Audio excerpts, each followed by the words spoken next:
Good morning. It's December in Florida, also known as tomato season. And I want to give you an update on my towers. I got a new iPhone, so I'm trying it out for Christmas. Let's see how good it does on videos. I'm going to show you my first tower here. I have some new things, and that's really what I want to focus on is new things in my tower. So this monster plant right here is Brussels sprouts. And they seem to take forever to give up their bounty. They also grow huge, and I had to trim tons of the leaves away. You can see all the places where I've trimmed, and that's what I suggest you do, because I just did that yesterday and the plants underneath had not gotten enough sunlight. That poor little parsley was kind of suffering, but I fixed it and he should be doing well now. You can see tomatoes.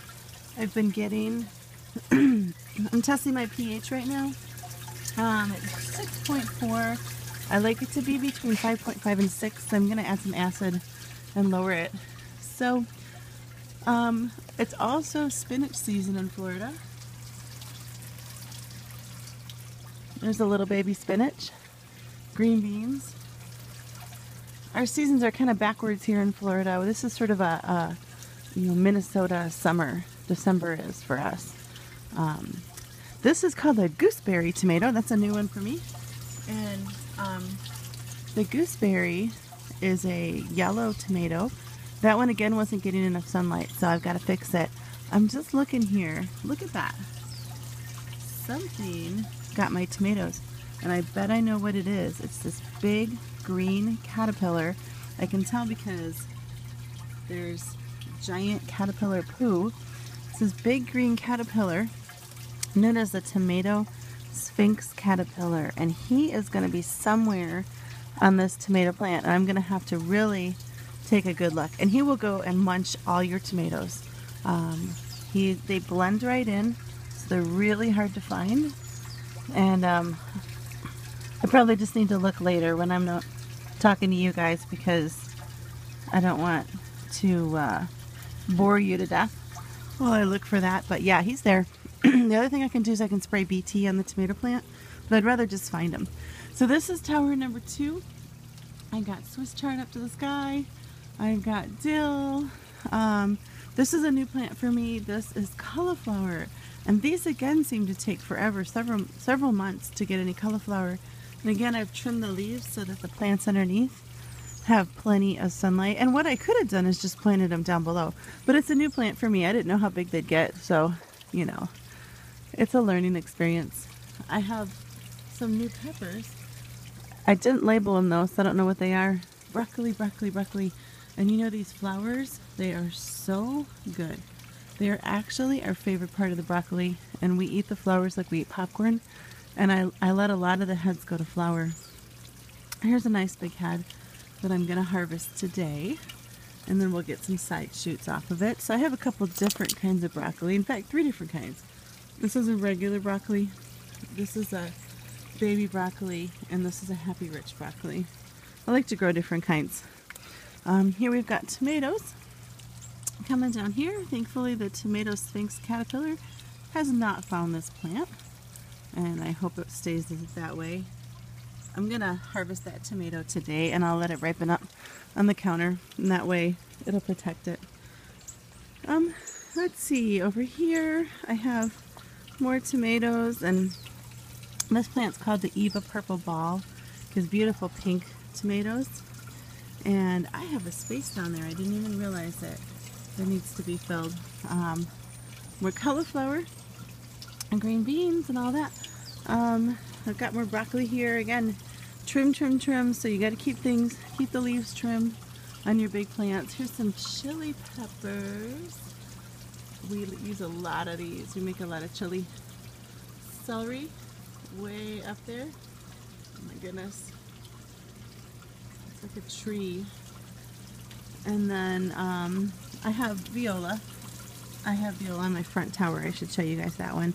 Another new plant I don't think I've shown you guys is the Tulsi basil. This is a beautiful basil plant. I trimmed off about 2/3 of it yesterday. It's a beautiful basil plant that really thrives. It doesn't get that brown, black, moldy soot that regular basil does, and it does really great. Hey Lexi, hey baby, hi Coco. And so it's very, very hardy, and it's also, it's called an adaptogen. I guess you can use it for a number of different things. I pretty much brew tea out of it when I don't feel well, and it works great. Yesterday I took my tomato plants that were on this tower. They were really just growing everywhere, and the problem is we've had tons of rain, and so I was worried about getting diseases on the tomato plant, and I lifted them up off the ground and I trimmed everything underneath that was looking bad, hitting the ground, and it was wet. It was just wet, wet, wet, and kind of looked like this. I probably should see that, and that just looks sad, and there's some spots on it, so I'll trim this too today. But you want to get airflow through your tomato plants, and so that should take care of the problem, the fact that I trimmed all the yucky leaves off. And look at all those beautiful little tomatoes are all over this plant. They're so good. What's new on this? Oh, cabbage. Cabbage is something new that I've tried on my tower with great success. Works really, really well. It does take a long time for the cabbage to grow also, but there was an early variety I tried earlier this year that worked great. That's my dinosaur kale. This is an oriental sweet pepper, and these turn all different colors. Ignore my backyard. Our lawnmower broke, and we tried to fix it yesterday and no luck.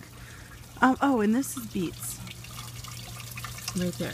I don't eat the beets for the beets because you don't want to grow root vegetables in your tower garden, but you can eat the leaves and they're really good. Some more celery. I'm trying a new variety called Utah, and it's very nice. No strings, a fabulous flavor, way better than the stuff you get in the grocery store. So that's pretty much what's new on my tower garden. I have nothing going on in my ground garden because we are in a super busy season of our lives. Lots going on, and I said forget it. I don't have time for a ground garden, but the towers require so little care that it's easy. You know, I came out here yesterday and I spent a couple hours trimming everything because I had like a tower jungle. If you have a couple hours once a month to do that, you're gonna do just fine on the tower. You need about, for a tower, you need about 15 to 30 minutes once a week and about an hour once a month to grow a tower garden. The ground garden, you gotta spend a lot more time in a ground garden, so I decided not to even plant a fall ground garden. But anyways, that's a long story. I won't bore you with it. I hope you guys have having a great winter. If you're up north, send me pictures of how you're growing indoors or in greenhouses. If you're down here in Florida, send me pictures of your outside garden. Take care, everybody.